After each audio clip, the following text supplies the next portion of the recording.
Hey guys, it's Debbie Potts, and I'm excited to have Dr. Ken Berry on our show again. He was on the show last year as I met him on Jimmy Moore's, our low carb cruise we did, well, a year ago, 2019. And just really, I always love his YouTube videos. He's always filled with education and entertainment at the same time. And if you don't know about Dr. Ken Berry, I would advise you to go watch his YouTube channel, as he has these amazing, informative, short videos that make it easy for you to understand. So I'll put all the links in the show notes. And we're going to talk about how to burn fat today. How do we get healthy? How do we improve the aging process and figure out how to keep it simple? But also just ways in our crazy world right now that we can really improve our immune system and build up our resiliency. So let's hear what Dr. Ken Berry has to say for us today.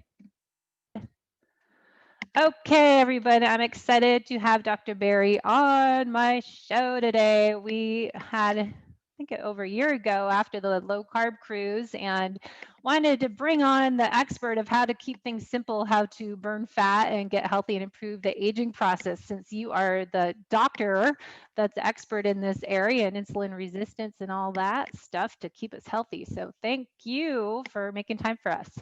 It's a pleasure to be back with you again, Deb. So you've been busy. You're always busy. When I have a child, a newborn, 1-year-old. How old is your daughter? Beckett is 15 months old now Yeah. and doing great. He's running around being a crazy young boy every day.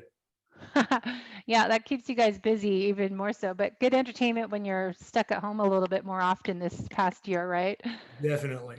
Good. So what if the past year, we've been really more on a mission, I think all of us in our world, trying to pay it forward that really to get healthy isn't just staying at home wearing a face mask and isolating yourself from the world, but we really have another part of it that no one's really telling us except for podcasts and YouTube channels as yourself. But how do we get ourselves healthy? For starting, is it, a lot of the links to viruses that we're experiencing in our world is insulin resistance and type 2 diabetes. So what have you found over the past year of your experiences and your studying research and figuring out what we could do?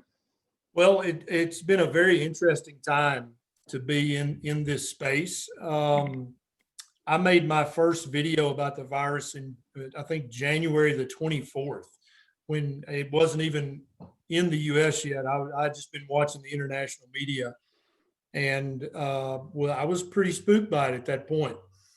But so I really quit talking about it because that video got demonetized, and immediately, it's like, oh, you're going against the guidelines. I'm like, okay, fine. I'll just sit back and just watch this unfold. The funny thing about this is that they're really wanting to talk about medications, and they really want to talk about vaccines, and they're really, really wanting to talk about curtailing normal human activities. But what they're not wanting to talk about at all at the national and definitely not at the global level is the huge volume of research that shows without doubt that being metabolically unwell makes you more susceptible to any infection, whether it's viral, bacterial, or fungal. If you have a chronically high blood sugar, if you have a chronically high insulin level, if you're overweight, if you have pre-diabetes, type 2 diabetes, type 1 diabetes, any of these things, you are more susceptible to infection. But I don't know that a single time have I heard that mentioned on a national stage or an international stage. They just refuse to talk about that. And this is not a hypothesis. This is not a theory. This is science that's been around for 100 years. The more metabolically unwell you are, the more apt you are to catch any infection, including the virus that shall not be named. Yeah.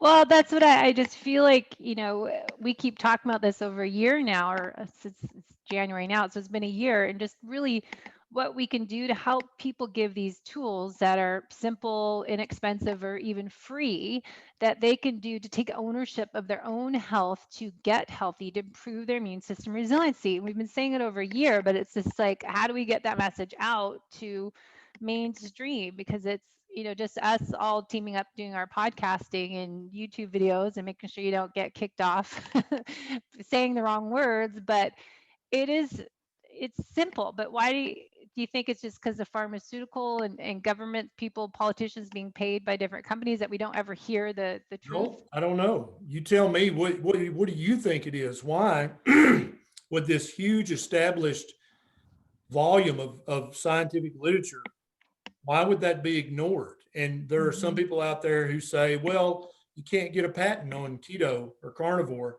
can't get a patent on low carb, but you can get a patent on a new antiviral. Okay. Some people say, well, you can't make billions of dollars off of telling people to eat the proper human diet, but you can make billions of dollars off a new vaccine. Okay. Some people say, well, you can't really pay millions of dollars for a television commercial, which is what the television news, that's their operating budget is the commercials, right? Yeah. You can't really you can't pay $10 million to advertise, hey, eat lots of meat and a little bit of veg. Nobody's going to pay $10 million for that commercial. So you just don't see it in the commercials, but then also you don't hear it on the news. Because just imagine if you're a news producer and all of your reporters were talking about, hey, it looks like if you'll just eat a low carb diet, you can strengthen your immune system back to as strong as it could ever possibly be.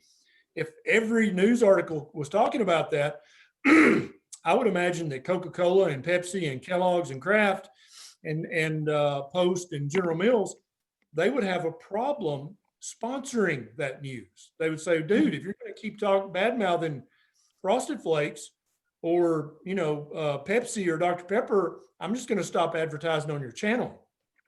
Yep. We would hope that our journalists have high standards and high morals and great ethics. But in the end, it's hard to have high morals and good ethics if you're not getting the electric bill paid. Right. Yeah. And so it's really hard for them to talk about some of these things and worry about losing sponsorship. And I understand that they're kind of stuck in the middle. And that's why I don't even try to approach that platform. I don't even try to talk to the international or the national regulatory bodies and people who come out with the guidelines. I just try to talk to normal people, because I don't care what guidelines there are. If I've talked everybody into ignoring them, then they're not really having much of an effect, are they? Mm-mm.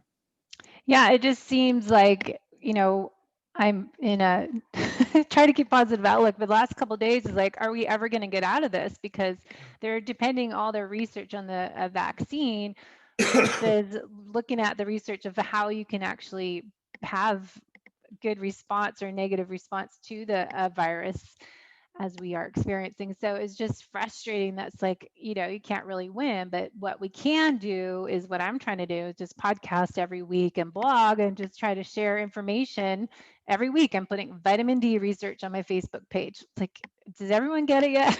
Vitamin D is shown. And just because like now we're living North San Diego, Southern California, the virus is going all over the place. But just because you're sunny weather doesn't mean you're getting vitamin D. So there's so many issues to how you actually increase your vitamin D from the sun. It doesn't happen when you're covered in clothing.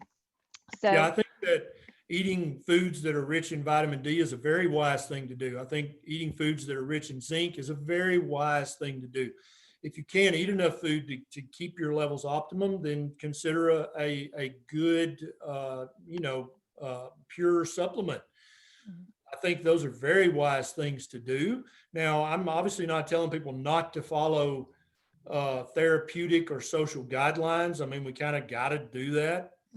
But what I'm saying is nobody's going to make $1 billion promoting vitamin D or zinc or eating a proper human diet. Therefore, you're probably not going to hear about that at the national or international level. It's sad, but it's absolutely true. And it also, that's the same thing you see when you're talking about any social issue, right? Yeah. Is you don't try to change the minds of congressmen and senators. You just fix your own life and move on. And I think that's what we should all do. Is, I mean, we're going to have very little traction trying to get the USDA to change their mind about something. I think we've seen evidence of that recently. It's sad and it's disappointing, but don't let it depress you, because everybody listening to this, you have the power to improve the health of your family, and you have power to improve the health of your friends. And really, that's what it all boils down to, is your own health and your family and your friends. If you can make that part of your world a better place, then you've made the entire world a better place. And I think that should give people great hope and great motivation. Don't be depressed by what's happening at the top. Be motivated by what you can do at your level.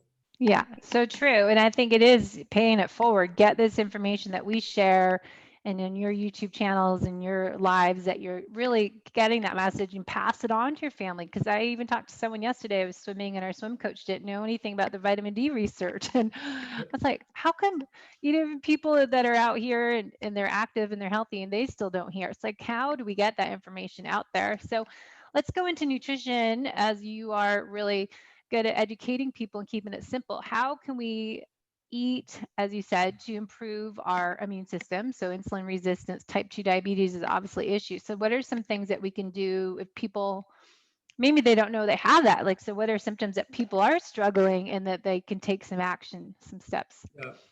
So it's quite simple. Any diet that causes you to have a large blood sugar spike after a meal, that weakens your immune system. This is well known, that you weaken the macrophage's ability to do its many jobs. You weaken it for several hours after one high carb meal. It's published. Multiple studies have shown this. Okay, any diet that causes your insulin level to be chronically high is going to not only weaken your immune system, but also going to increase your risk of multiple chronic diseases. And so all you have to do is just remove all the things from your diet that are going to spike your blood sugar or cause you to have chronically high insulin levels. And by doing that, you're going to greatly strengthen your immune system and greatly reduce your risk of pretty much every chronic medical disease. By ensuring you're getting an adequate source of vitamin D and zinc in your diet, or taking a supplement if you can't, you're going to strengthen your immune system. Now, a lot of people get carried away with this advice, and they're like, oh, if you take mega doses of vitamin D or zinc or other things, you will become immune to this unnameable virus. But that's not true. Everyone's immune system has a 100% function. You can't go beyond 100% function. And so even if you're eating a proper human diet, you're going to catch an infection every now and then. That's just the nature of human life, right? What we're saying is, I don't want you to unnecessarily catch something, right? I don't want you to get an unnecessary infection that you could have prevented or avoided. Also, when you do get an infection with any virus, any bacteria, any fungus, I don't want you to have a terrible course of that illness, right? I want it to be very self-limited, just a few days, and then you recover quickly and you're back to good health again. Those are within everybody's reach, having those goals. But saying, oh, I'm going to be completely immune if I take this supplement or that supplement, that's going too far. And it's human nature to go too far if you're trying to sell something. Yeah. So just everybody remember, you have a 100% immune function. And if you're currently operating at 60% because you're eating a high carb, ultra processed diet, you're not getting enough vitamin D and zinc, you're eating way too many carbohydrates, that's why you're at 60%. Okay. And you can increase that back up to close to 100% function by eliminating those things, bad things from your diet, and including the good things in your diet. You can strengthen your immune system up to your 100% level. And it goes the other way too. People think they're invincible if they have a mask on, that they think, okay, I'm totally safe if I just, stay 6 feet apart, or people Right. have their face mask and they think they're Even fine. now they're saying that if you get the new thing that they're wanting to give you, I don't even want to say the V word. I'm afraid it'll get you a strike. But if you get that, you still should wear your mask and socially distance. And, you know, at that point, you're like, wait, what? What's the point? What? But I think that reveals how little confidence and faith they have in the V word that we won't say, that they're telling you, well, you don't get to change any of your behavior. You got to keep doing all this other stuff, even if you get that. Yeah. What in the world does that mean? I mean, you know, because in years past, when you got the flu shot, nobody said, oh, you still have to, you know, stay home and wear a mask and not go around your grandmother. Nobody's ever said that before. And let's not talk about this current virus too much. I don't want to get you in trouble. Yeah. But it's beyond me. And so even their guidelines and their recommendations, they flip-flop themselves multiple times. Wear a mask, mask don't help. Wear a mask, mask don't, you know, it's just back and forth. And so I think any rational, common sense person watching this has basically decided, you know, I think it's quite possible they don't know what the hell they're talking about. Maybe. Yeah, maybe. Yeah. And so what I would say is you can't have any effect over what's going to be on the evening news or in Time or Newsweek or on CNN or Fox. You can't have any effect on that. But what you can have an effect on is moving your current immune strength from 70% up to closer to 100%. You're actually in 100% control of that. And then your immediate family and your extended family and your friends and your loved ones, you can have an effect on their life starting today by running your mouth, basically, by living by example. And by running your mouth, you can actually move their immune system back up towards perfect function. So what are some foods that you're saying bad foods, good foods? So what should, like, definite foods that we should be avoiding if people haven't switched to a low carb lifestyle? They're listening, maybe just getting started. It's a new year. They're finally like, okay, I'm ready. Yeah. So if you want to start a low carb, a ketogenic, a ketovore, or a carnivore diet, you start with step number 1, which is removing all sugar from your diet, whether it's added sugar or whether it's natural sugar. Your body cannot tell the difference between the high fructose corn syrup in Coca-Cola or the fructose and glucose in orange juice. Your body can't tell the difference. So stop everything that has sugar as an added ingredient, and stop all natural foods that are very high in natural sugars. Those are going to spike your blood sugar, which raises your insulin, which does all the things we talked about earlier. Step number 2 is to remove all grains from your diet, all of them. No grain is an optimizing food for humans. Grains are great for keeping you from starving to death, no doubt, yeah. But if you're trying to optimize your immune health and your mental health and your physical health, grains do not play a role in that. So remove all of them, anything made from grains, whole grains, processed grains, it doesn't matter, because also grains ultimately turn into sugar, right? So we're right back to rule number 1, get rid of sugar. Step number 3 is to remove all vegetable oils from your diet. Use only animal fat to cook with. Also maybe olive oil, if you can get pure unadulterated olive oil and you're sure of that. Maybe avocado oil, if you can get it pure and unadulterated, which seems to be a problem at the supermarket. Maybe coconut oil, if you can get it pure and unadulterated. But definitely any animal fat is an ancestrally appropriate fat. It's full of good, healthy, saturated fat, and it's not too high in the polyunsaturated fatty acids, which seem to lead to inflammation. Anytime you have chronic inflammation in your body, you are confusing your immune system with that chronic inflammation. And the immune system can wind up attacking parts of you that it shouldn't attack. Right? That's what autoimmune disease is. That's what it is. And so if you're confusing your immune system with lots of sugar and lots of grains and lots of inflammatory things, then it's going to not be able to fight off infections from the outside. And it may very well start to attack parts of your body that it should not attack. That's the 3 best steps. And then step 4 would be start eating lots of fatty meat. That is an ancestrally appropriate food that we've been eating ever since we've been on this planet. This is not a new fad. This is not a new trend. Carnivore is not new. It's hundreds of thousands of years old. So with those 4 steps, everybody listening to this can start to improve their immune system function and start to reduce chronic inflammation in their body and start to burn unnecessarily stored fat in their body.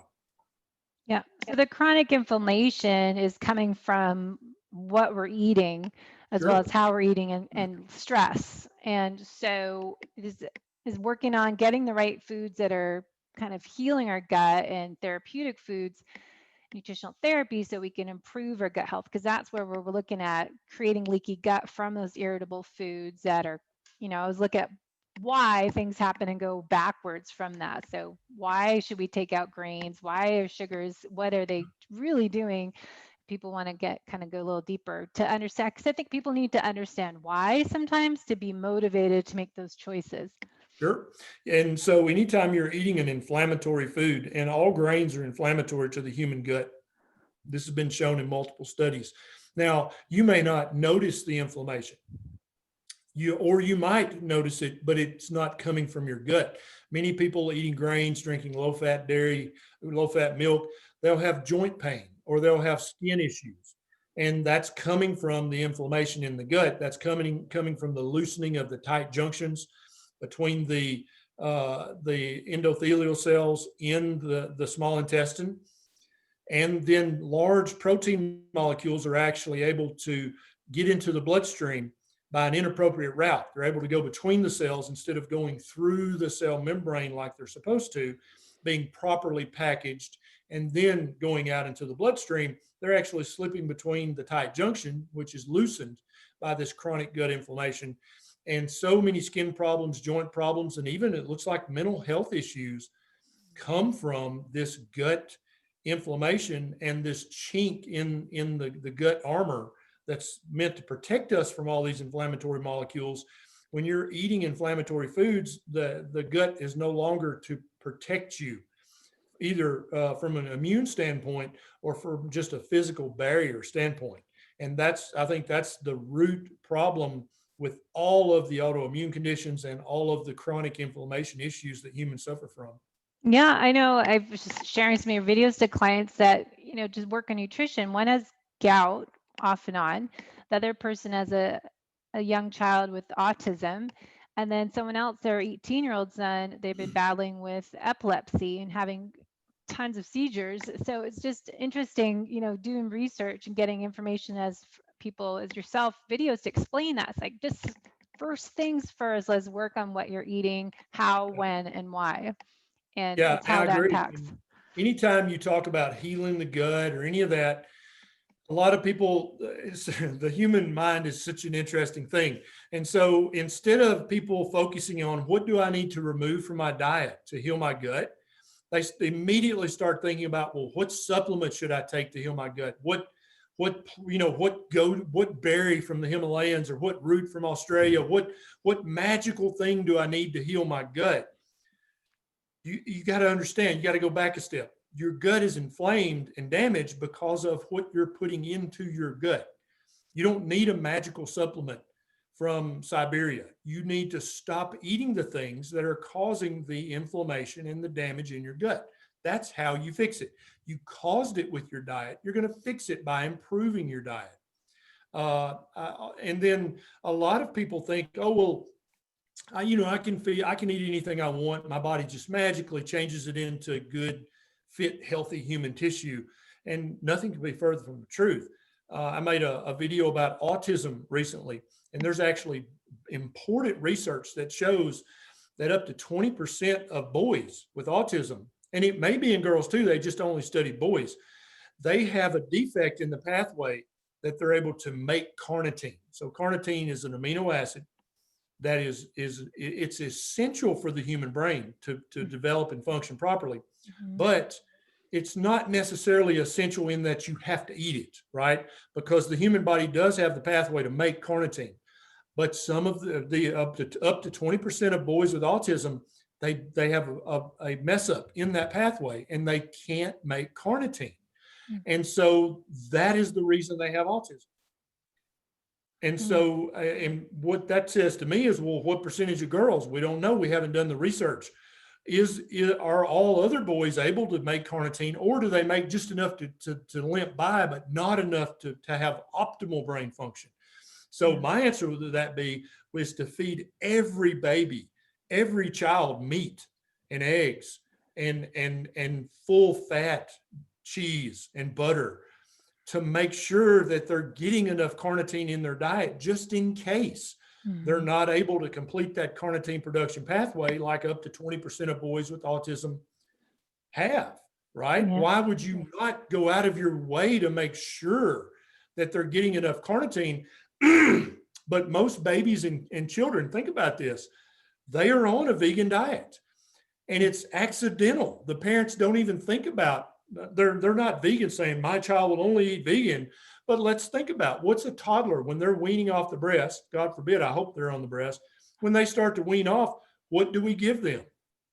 Rice cereal, fruit juice, peaches, green peas, right? Goldfish crackers, all the other little tidbits that Gerber loves to sell us. Have you heard me mention meat yet? No. Not at all. The average baby in the United States is eating a vegan diet unintentionally because I don't know where we got this belief that babies, it meat's too, it's, I don't know, that's an adult food. That's not for babies.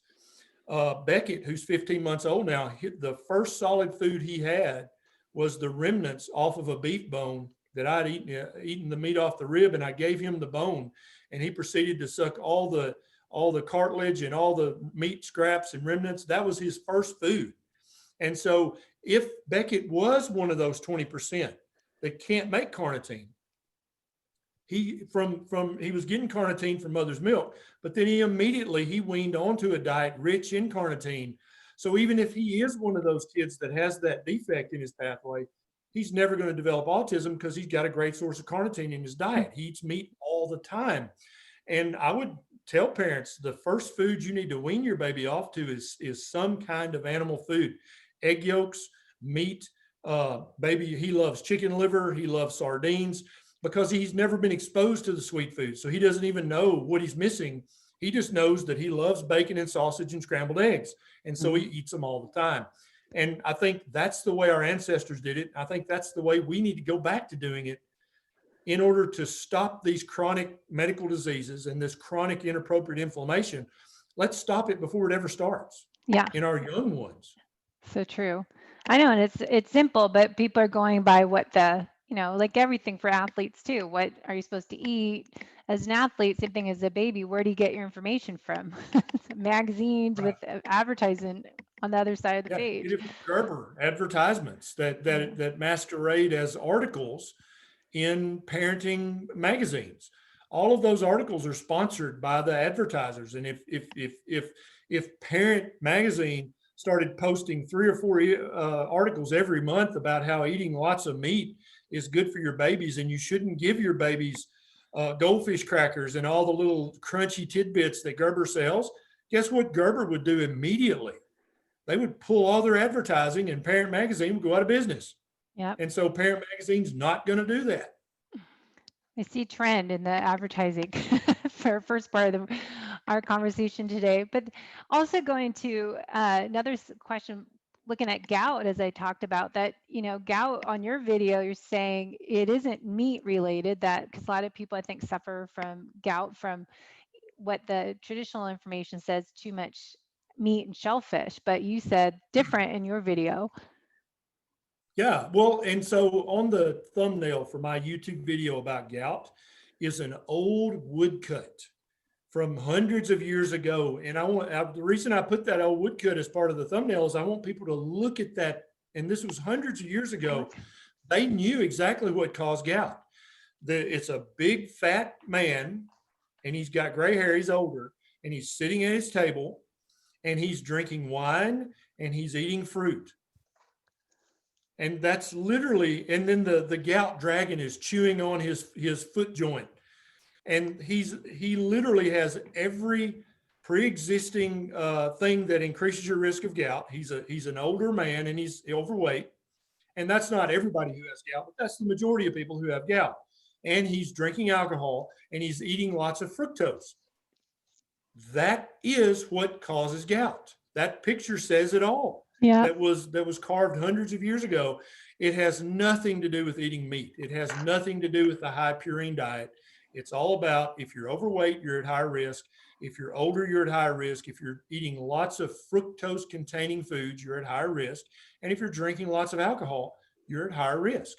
And when you remove all those things from your environment and your diet, even though you may have suffered from multiple gout attacks in the past, you're going to have less severe gout attacks and you're going to have less frequent gout attacks.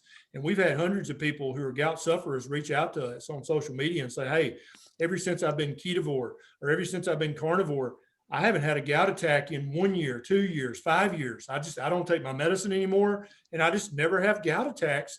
And it's because they reversed their obesity and they stopped drinking alcohol and they got rid of all the sugars out of their diet, including fructose from fruit juices and fruits out of their diet. And they just don't have gout anymore. That's so powerful, right? Yeah. And so the word is spreading. We are having an effect. It's just, it's not a worldwide effect that we'd like for it to be. We'd like to save the world, but all we can do is just save our small corner of the world, and we have to be content with that. Yeah, it's so true.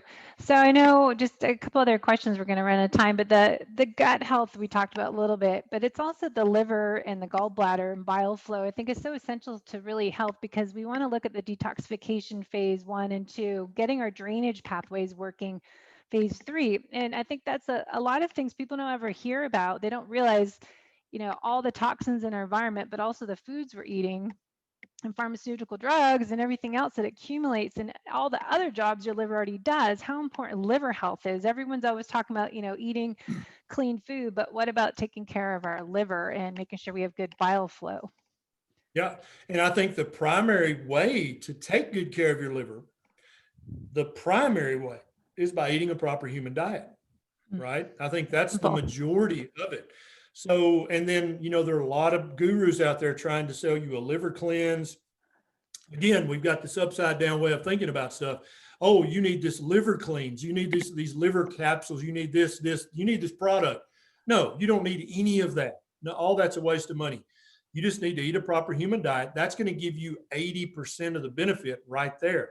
And then trying to eliminate toxins from your environment. I think that's very important. Trying to never eat or drink anything above room temperature in a plastic container. Yeah. Never letting hot food touch plastic or hot liquid touch plastic and then consuming that. I think that's very, very important for liver health and overall health. Obviously, trying to stay away from any heavy metal toxins is a huge thing. Don't poison your body. Yes, yeah, very important concept, right? So I think people need to understand that the baseline for a human is that the liver functions properly and the kidneys function properly. That's not, there's nothing you have to add to your system to encourage proper liver function and proper kidney function. If you're eating a proper human diet and not poisoning your body, they're just gonna work. That's how they're designed. They're gonna work optimally if you don't poison your system with improper food or with toxins or plastics or other things. So you don't have to go out of your way to attain optimal liver function. You just have to stop eating the wrong foods and stop poisoning your body. And your liver it's got this. That's it in a nutshell. Yeah. But I think going working north is how people eat. It's getting people to switch to keto carnivore type of diet that works right for their body. But it's how people eat is so important, to sit, focus, be in that parasympathetic state, not rushing and doing 50 things at once or eating on the go. Because even if you're eating good sources of animal meat and eating good vegetables, but rushing and not chewing your food probably causes some dysfunction of digestion from the top down. Maybe. No. Maybe. It just seems like so many people are so stressed when they eat, they don't have proper digestion, if that's, what they're eating, but how they're eating it. Well, and what the argument that I would put to that is, let's think about our ancestors. Did, 100,000 years ago, did they sit down with a small red plate and turn off the television and have no stress? Or were they sneaking up on a kill that lions had killed and literally running the lions off with sticks and stuff, and then eating as quickly as they could, smashing the skull to get the brain, breaking up the bones to get the marrow, and then getting the hell out of there as quickly as they could? I think probably human beings have eaten under stress for hundreds of thousands of years. And so that might matter a little, but I think you're probably getting off into the 1% solutions at that point. And so I really love focusing. Let's focus on what's going to give you 90% of the benefit. Yep. And I actually made a YouTube video, but all the advice out there: each bite 30 times, use a small plate, use a red plate, turn off the TV, meditate, all this stuff. I think that's well-meaning, but I think that's probably entirely all it encourages people to do is ignore the important things and focus on, I got to find some red plates at Target that are small. That's ridiculous. That literally you're spending all your time thinking about something that might matter 1%.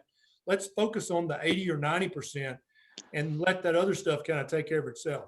That's so true. Good point. Very valid. I agree. So it is, keeping it simple. We review the tips set in the show notes. I'll type everything up, but just, the tips you've shared before, and you have multiple videos on it. And you guys are doing YouTube once a week and a Facebook Live, or what are you and Nisha doing? Yeah, we do a Facebook, YouTube Live, also live on Twitter every Monday night at 7 p.m. Central.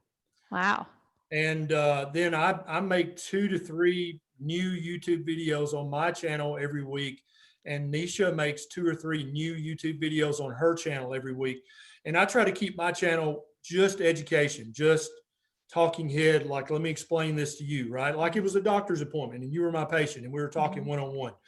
Whereas Nisha, she does what we eat in a day. So if anybody wants to see what I eat, go check out Nisha's channel. It just search for Nisha Loves It. And she does what we eat in a day video, including what Beckett, who's, he started eating meat when he was 5.5 months old. And still this morning he had bacon and eggs for breakfast. And so if you want to see what I truly eat in a day, if you want to see my goofy side, go check out Nisha's YouTube channel, because she puts all that stuff. She also does lifestyle and fashion and all that, but you can just look for the what we eat in a day videos. If you want to see, no bullshit, what does Dr. Berry really eat? It's on her channel. Good. Well, we'll put that all in there. I'm sure most people already watch it because you guys have like million followers. A lot. And anything coming up this year? Are you going to be able to do the low carb cruise still in May? Yeah, I think we're going to try to do the low carb cruise in May. We're committed if it is allowed to happen. And then also in late February, I'm going to Costa Rica to film a television series called Reversed, about reversing type 2 diabetes with diet and lifestyle. And I know Dr. Jason Fung's involved, Dr. Lori Shimmick is involved, and several other people in the low carb and fasting space are involved. And we're basically going to take a group of type 2 diabetics down to Costa Rica. I'm not sure when we had to go there, but I'm not arguing about it. It's fine. And we're just going to basically happen to them and say, hey, type 2 diabetes is really carbohydrate toxicity syndrome. That's what it is. Yeah. That's it.